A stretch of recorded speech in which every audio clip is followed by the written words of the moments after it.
بسم الله الرحمن الرحيم الحمد لله رب العالمين والصلاة والسلام على رسول الله وبعد. Abale olemekezeka mchipembezo cha Islamu ndilandireni solero ku programu yathu ku lesson yathu imeneyi lesson imene kuitcha kuti maphunziro atarawih. Ndipo lero tili mu juz number 24 ndipo mu juz number 24 tikhate kukambirana nkhani imene kupezeka mu suratu Zumara makamaka pa aya namba 53. Pamene pandithu Allah subhanahu wa ta'ala akupereka nkhani ya chilimbikizo kwa anthu amene amapanga machimo osiyana-siyana, kuti ndithu anthu amene wawa atalapa ndi kubwerera kwa Allah subhanahu wa ta'ala, ndithu Allah akuwalimbitsa mtima kuti Allah azawakhululukira machimo awo. Choncho aya imene ndithu imene tifuna tikambirane tsiku la lero ndi aya imene kupereka ndithu liwu la chiyembekezo, kapena tinene choncho kuti liwu la chilimbikizo lowalimbikitsa anthu amene akuziona kuti iwowo agwira ntchito yonyasa kwambiri pa dziko lapansi, apanga machimo osiyana-siyana.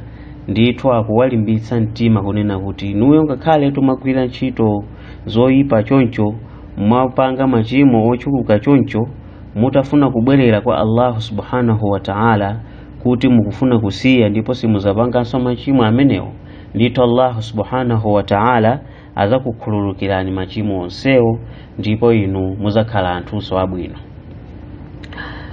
Mmene momu ndi mmene tikufuna tiyambire tsiku la lero pa aya namba 53, pamene Allah subhanahu wa ta'ala akuyankhula pa aya imeneyi, aya namba 53 ya mu suratu Zumara, kunena kuti qul, nena iwe Muhammad, yani nena iwe mtumiki wa Allah Muhammad sallallahu alayhi wasallam, ya ibadiya alladhina asrafu ala anfusihim la taqnatu min rahmatillah. Kunena kuti iwe mtumiki nena kwa iwo mawu anga wonena kuti inu akapolo anga amene mwadzichitira chinyengo, mwadzichitira nokha chinyengo pogwira ntchito zoyipa, popanga machimo osiyana-siyana pa dziko lapansi, la taqnatu min rahmatillah, musataye mtima ndi chifundo cha Allah subhanahu wa ta'ala. Allahu akbar. Allah subhanahu wa ta'ala akuyankhula ndithu motsindika choncho kuti inuyo musataye mtima ndi chifundo cha Allah subhanahu wa ta'ala.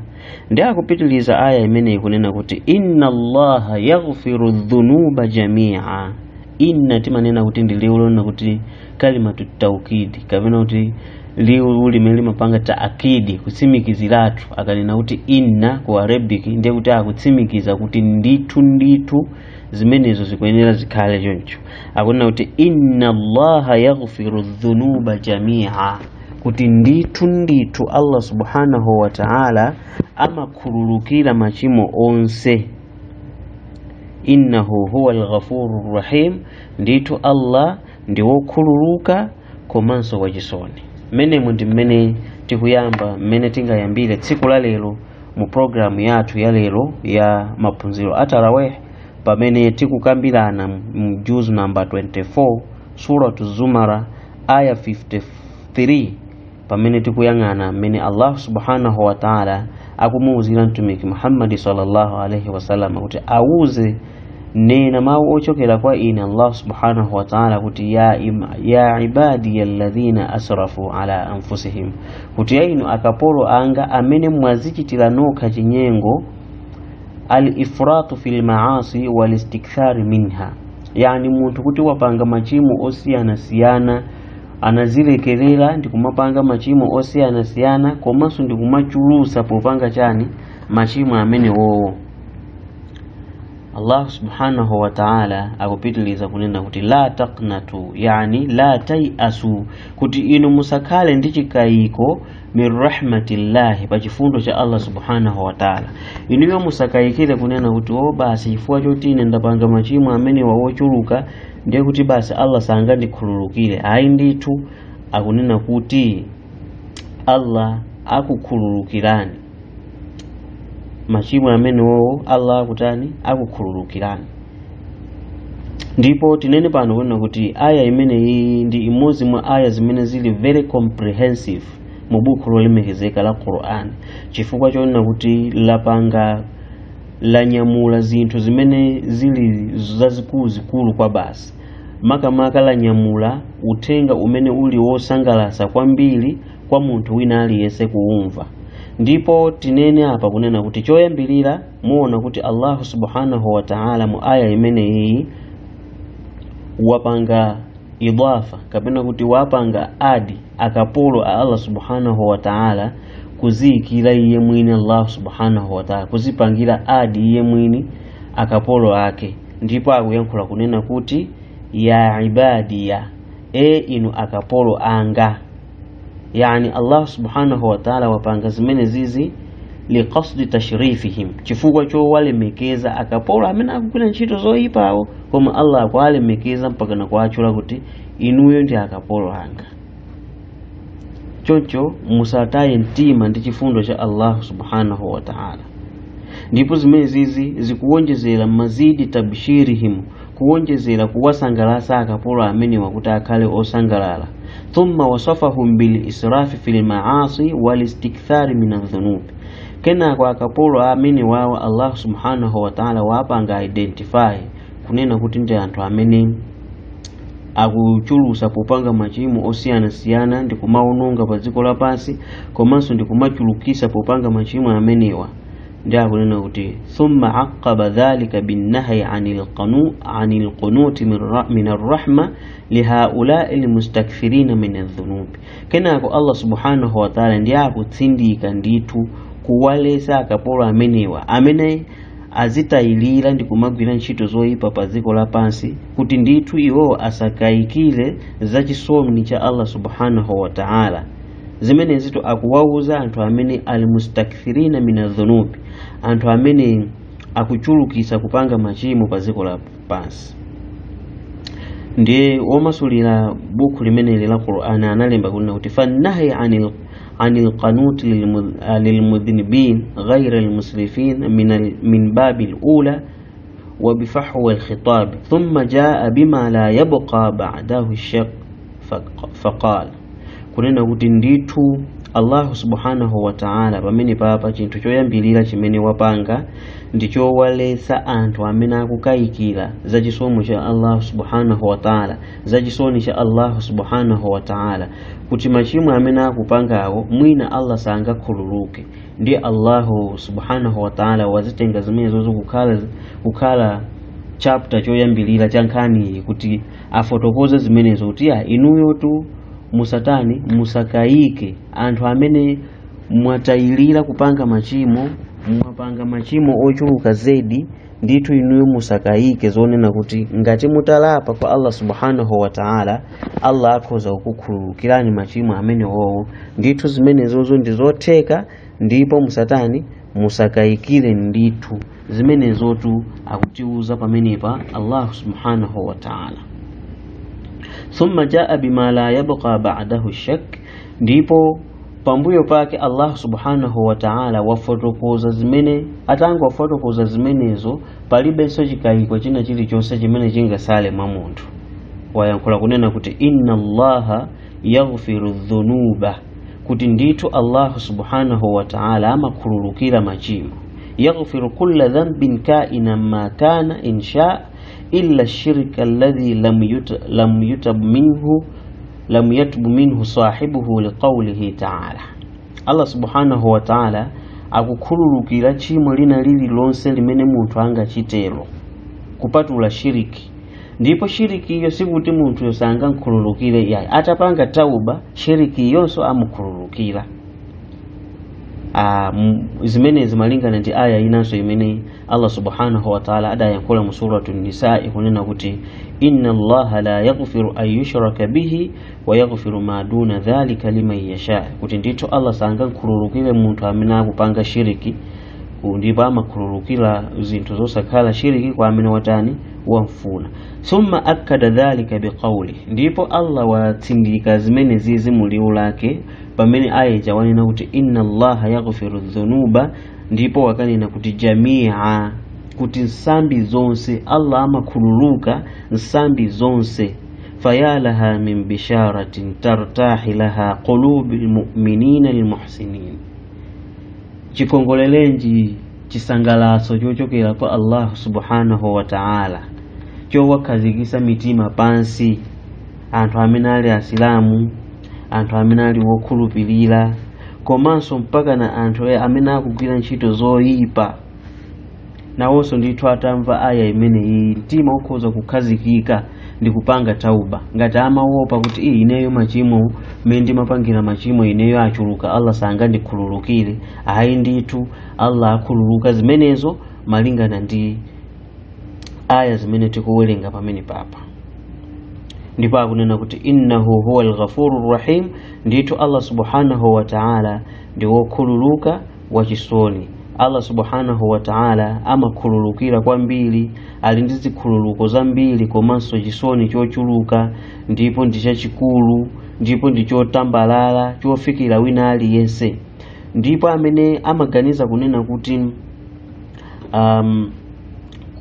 kuwapasa chikayiko anthu amene ali akapolo Allah subhanahu wa ta'ala pakhani yokhuzana ndi chisoni cha Allah subhanahu wa ta'ala, kuti zimenezo ndi zimene akuyenera kupanga, ukoko ndiye ndikulakwisa kwakukulu. Makamaka anthu amene amalalikira masiku ano, pali anthu ena mwapeza kuti zolalikira zawo basi ndizonena kuti zowafokesa anthu kuti akomano mmene akuyankhulira akuluwa ndiye olotaubayo chitapanga Allah atikhululukira, koma mawaidha ake basi owawopyeza anthu okhaokha. Iyayi ndithu pena kumawapasa anthu ndithu hope, imene timanena kuti sigh of relief. Anthu azikhala ndithu ndikachiyembekezo konena kuti ineyo nditapanga tauba ndi kuti Allah subhanahu wa ta'ala akhoza kutani, akhoza kundikhululukira.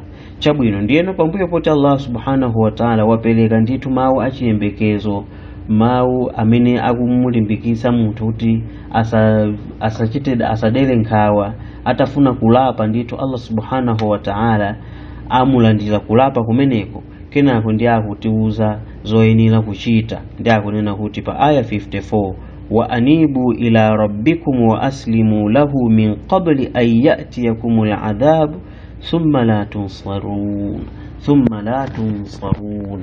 Allah kunena choncho pa aya 54 suratu Zumara juz number 24, kuyankhula kunena kuti ndipo tembenukirani kwa Allah subhanahu wa ta'ala, ndipo gonjerani kwa iyeyo, tsatirani chilamulo chake Allah subhanahu wa ta'ala, ndipo zimene zichitike chilango chisadakuzereni, ndipo zitatero inuyo simuzapulumutsidwa. Zitapezeka kuti inu simunatembenukire kwa Allah mpaka na chilango kukupezani, ndiye kuti simuzapulumuka ku chilango chimenecho.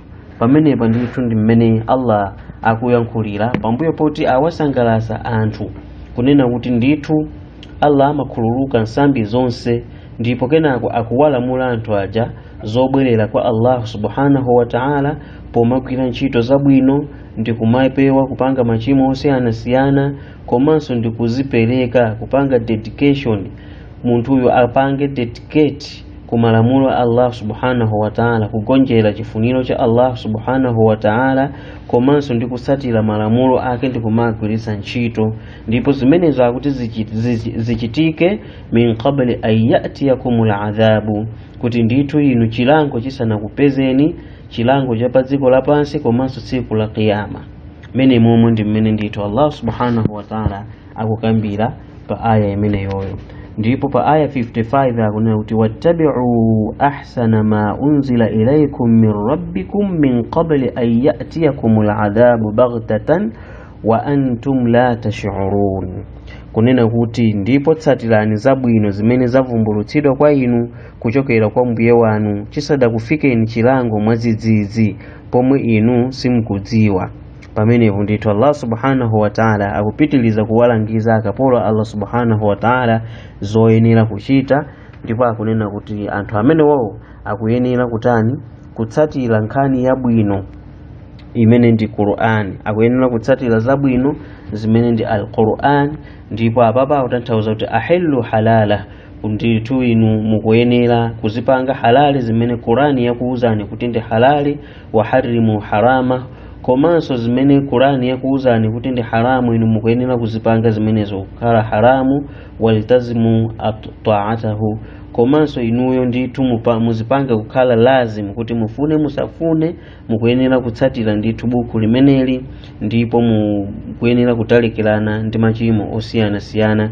Ndipo Qur'ani yonse ndi chinthu chabwino ndithu, wal Qur'ani kulluhu hasan, Qur'ani yonse ndithu ndi yabwino, ndipo ndi yabwino mu malamulo ake ndi wokomera wina aliyense, ndipo amathandiza munthu kuti munthu ameneyo atani akhale ndi umoyo wabwino pa dziko lapansi komanso tsiku la chiweruzo. Akuti zimenezi zichitike min qabli an ya'tiyakumul adhabu baghtatan, chilango chisanakudzeleni inuyo mwadzidzidzi, wa antum la tash'urun, inuyo musakudziwa china chilichonse. min qabli an yufaji'ikumul adhabu wa antum ghafiluna anhu la tash'uruna bihi, chifukwa chilango chikhoza kukudzerani inuyo, chilango chisanakudzeleni inuyo mwadzidzidzi, inuyo muli otayilira ndipo musakudziwa chilichonse ndipo musakuyembekezera. Ndipo zimenezi ndithu ndizofunika kuti munthu wina aliyense azidzidziwa kuti Allah subhanahu wa ta'ala akufuna kuti ife tikamadza mwalira tizamwalire ndithu tili anthu onena kuti tapanga tauba ndipo tabwerera kwa Allah subhanahu wa ta'ala. Ndipo akuyankhula zimenezi Allah subhanahu wa ta'ala chifukwa chani? Tione pa aya 57, pa aya 56 anena kuti an taqula nafsu ya hasrata ala ma farrattu fi jambillah, akuti zimenezi ndikukuwuzani inuyo akapolo anga ndicholinga chona kuti mungadzanene tsiku la kiyama kunena kuti kalanga ife pa zinthu zimene tinapanga zomunyoza Allah subhanahu wa ta'ala. Hadhiran an taqula an-nafsu al-kafira, zimenezi kuti kuyankhula ndicholinga chofuna kupewa kuti mwina munthu amene ali wokanira azayankhule kunena kuti ya hasrata ala ma qassartu fi ta'ati Allah, kuti ndithu tsoka langa ine lero taonani zimene ine ndinapanga posamutsatira Allah subhanahu wa ta'ala, ndipo wa ma farrattu fil imani billah, komanso nthawi yanga imene ndataya posamukhulupirira Allah subhanahu wa ta'ala, wa bil Qur'an, komanso posasatira Qur'ani, wal amal bihi, komanso kugwiritsa ntchito Qur'ani imeneyi. Ndithu zimene zizi ndi zinthu zimene munthu akuyenera kuzipewa kuti regret imeneyi isanafike munthu uyo ndithu akhale kuti wapanga tauba bwinobwino. Zimenezo ndi zimene zili zinthu zofunikira kwambiri kunena kuti munthu amene yoyo azayamba kuyankhula kuti ndithu kalanga ine nzomwe sindinalabadire kumbali ya Mulungu Allah subhanahu wa ta'ala, wa in kuntu minas sakhirin, ndithu ine ndidali mmodzi mwa ochitira chibwana zinthu zachipembezo. Ndipo regret imene ndi imene akukana Allah subhanahu wa ta'ala, chifukwa izakhala regret yosathandiza tsiku limeneli. Pa aya 57 aona kuti au taqula law anna Allah hadani lakuntu minal muttaqin, kapena kunena kuti munthu amene azikapezeka kuti kunena kuti ineyo tu Allah subhanahu wa ta'ala akanandipatsa hidayah, akanandiwongola, ndithu ineyo ndikanakhala munthu womuopa Allah subhanahu wa ta'ala. Yani law anna Allah arshadani ila dinihi lakuntu mimman yattaqi shirka wal ma'asi, kuti Allah ineyo akanandiwongolera mu kuchipembezo chake ndikanakhala munthu amene ndikuopa shiriki komanso machimo osiyanasiyana. Au taqula hina tara al'adhaba law anna li karratan fa akuna min al-muhsinin, kapena kunena kuti munthu akanene tsiku limeneli la kiyama kunena kuti nthawi imene azikaona chilango akulangidwa ku moto wa jahannama ndi azikanena kumene kunena kuti ndikadatha kubwerera pa dziko lapansi ndikadakhala mmodzi mwa anthu otani ochita zabwino, kapena kunena kuti law anna li karratan fa akuna min almuhsinin, kuti Allah mavuto amene ndikuona apapawo bora anitu mundibwezereso pa dziko lapansi kuti ndikakhale wogwira ntchito zabwino. Zimene zonse zikatheka chifukwa Allah subhanahu wa ta'ala akanena kuti bala qad ja'atka ayati fakadhabta biha wastakbarta wa kunta minal kafirin pa aya 59 kunena kuti ayi ndithu inuyo zoona zake ndizonena kuti maaya anga anabwera koma munawatsutsa ndi kuwakanira ndipo munakula mitima ndipo lero mukuyenera kupya kunoko chifukwa munali makafiri. Wa yawmal qiyamati tara alladhina kadhabu ala Allahi wujuhuhum muswadda alaysa fi jahannama mathwan lilmutakabbirin aya namba 60 imeti kumalizira tsiku la lero kuyang'ana pamene papa ndithu Allah subhanahu wa ta'ala akunena kuti tsiku la qiyama muzawaona anthu amene anamukanira Allah subhanahu wa ta'ala nkhope zawo zili zakuda ndipo akufunsa Allah subhanahu wa ta'ala kunena kuti kodi ku jahannama simalo amene akakhaleko anthu odzitukumula ndithu jahannama indedi ndi malo kokakhala anthu amene anali ozikweza pa dziko lapansi. Ndithu zimene zizi ndi zimene timafuna tiyang'ane makamaka mu juzu 24 suratu Zumara mmene mumu ndi mmene timafuna tionere maaya amene wakuti Allah subhanahu wa ta'ala akutilangiza kuti tisataye mtima amene mukumagwira ntchito zoyipa musaone kuchuluka zoyipa zimene magwira ndi kumango kukhala kuti ineyo lontapanga toba Allah sangandilandira iye ayi ndithu Allah akulandirani toba imeneyo inuyo mukuyenera ndithu kubwerera kwa Allah subhanahu wa ta'ala chifukwa chonena kuti ngati simukupanga zimene zozo ndithu akakuponyani ku moto wa jahannama kumene kuli maskanan wa maqaman lilmutakabbirina an ta'atillah kuti malo amenewa ndi anthu amene ali ozitukumula amene amamukanira Allahu subhanahu wa ta'ala.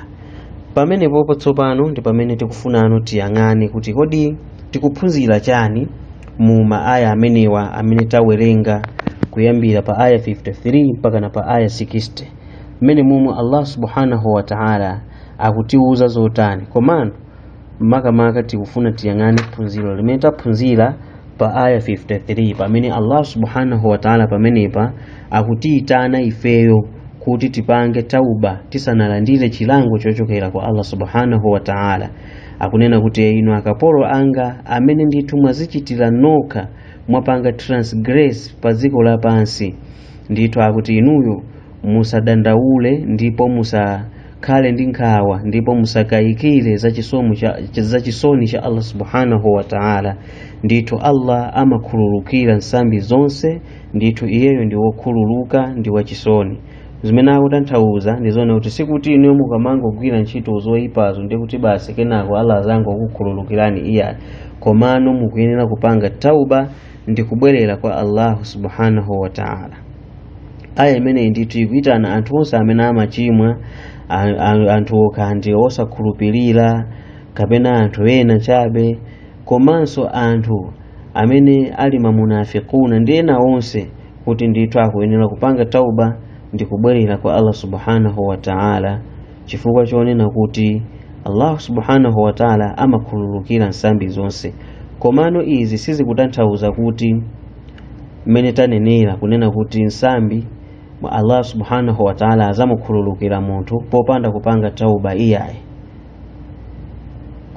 Ndizonena kuti munthu akuyenera apangebe tauba ndi cholinga choti nsambi zake zitani zikhululukidwe chifukwa ngakhale shiriki ndionena kuti Allah subhanahu wa ta'ala angayikhululukire ngati munthu atapanga chani atapanga tauba. Mu kitabu cha Imam al-Bukhari mmene munalembedwa hadithi imene Ibn Abbas radhiyallahu anhu adayankhula kunena kuti anthu ena amene ankapanga shiriki nthawi ya mtumiki sallallahu alayhi wasallam ndipo anapha anthu ochuluka zaidi ndipo anapanga chiwerewere osati masewera mopyola muyeso muja. Anafika kwa mtumiki Muhammad sallallahu alayhi wasallam ndi kuyankhula kuti iwe Muhammad zimene ukunena azitu ndizoona ndithu ndipo ndizabwino zimene ukuitanira iwe chisilamuchi ndizabwino zimenezi komano ifeyo tivomera zimene zizi ngati mutatiuza kunena kuti ifeyo nsambi zimene tapangazi zizakhululukidwa mutatipasa garanti imeneyo kuti ife tivomera chisilamu chakochi. Anayankhula zimenezo ndithu anthu amenewa ndiye zitayankhuliro zimenezi pamene pamatsika aya imene ili mu suratul Furqan yonna kuti walladhina la yad'una ma'a Allahi ilahan akhara wala yaqtuluna an-nafsa allati harrama Allahu illa bil haqqi wala yazinun, kunena kuti nditu ndi anthu amene samapanga shiriki komanso samapha komanso samapanga chiwerewere. Anthu amene wowo ndithu ndi anthu amene akuyenera kulandira malipiro abwino. Ndipo ananena kuti illa man taba wa amana wa amila saliha, kwena kuti kupatula okhawo amene atani apanga tauba ndi kukhulupirira ndi kugwira ntchito zabwino, ndipo anati fa ulaika yubaddilu Allahu sayyi'atihim hasanat, ndipo anthu amenewo Allah subhanahu wa ta'ala asintha ndithu zoyipa zija kukhala zabwino. Yani awatani awakhululukira pambuyo ponena kuti apanga tauba. Zimene zikutanthauza ndithu kunena kuti ngakhale munthu woti kawo mapha anthu, kawo mapanga chiwerewere, kawo mapanga shiriki, ukutapanga tauba ndi kubwerera kwa Allah subhanahu wa ta'ala, ndithu Allah subhanahu wa ta'ala akhululukira nsambi zonsezo, ndipo ndithu zipezeka kuti iweyo watani wakalandira malipiro abwino kuchokera kwa Allah subhanahu wa ta'ala.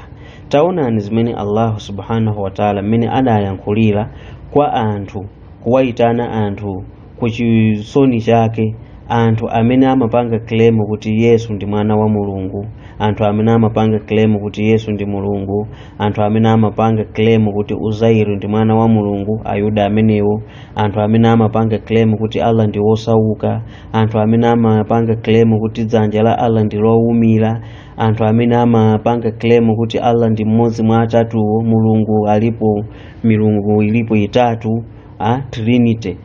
Allah subhanahu wa ta'ala kwa anthu onsewa akuyankhula kunena kuti afala yatubuna ila Allahi wa yastaghfirunahu wallahu ghafurur rahim. La ilaha illa Allah. Ndithu Allah subhanahu wa ta'ala amakunda zolengedwa zake.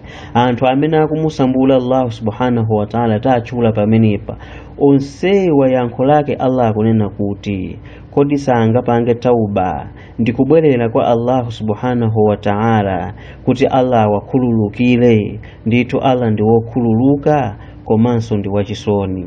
Zimenezo ndithu akuyankhula Allah subhanahu wa ta'ala pambuyo ponena kuti chani anthu akhala akumchitira mwano. Allah akuwauza kuti tapangani tauba ino, tabwererani kwa Allah subhanahu wa ta'ala. Choncho ndinene pano kuti aya imeneyi Suratu Zumar aya 53 ndi aya imene ikubweresa relief kwa anthu, munthu wina aliyense kuti akhale pasi ndi kuzilingalira kuti ndithu zimenezi akuyenera kupanga tauba.